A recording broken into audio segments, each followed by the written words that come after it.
Là, un de mes chouchous, la suite, du moins avec certains des personnages d'une première série qui se passait en 2 volumes aux éditions, à la collection signée chez Lombard.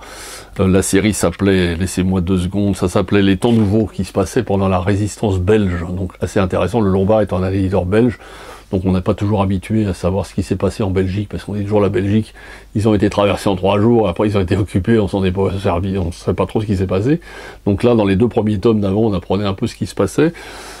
Et là, ça se passe à Berlin, avec un peu les mêmes personnages, en 1947, donc juste après-guerre, c'est le premier tome, toujours signé Warnaud et Rêves. Rêves, c'est un scénariste assez connu de la bande dessinée historique, et Warnaud, c'est un dessinateur qui nous a fait pas des centaines, mais bien des bonnes dizaines de bandes dessinées de tout genre exotiques avec des filles superbes. Là, il s'attelle plus dans le domaine du roman noir et du policier. Là, il s'attelle plus à du roman historique, et je dois dire que c'est assez réussi. Enfin, moi qui adore l'histoire, surtout cette période-là, c'est très bien documenté, très bien refait, et surtout très très bien reconstitué. Donc c'est vraiment mon coup de cœur du mois.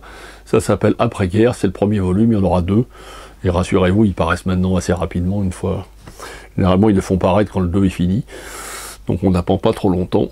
C'est dans la collection, la très très belle collection signée aux éditions du Lombard. Ça s'appelle Après-guerre.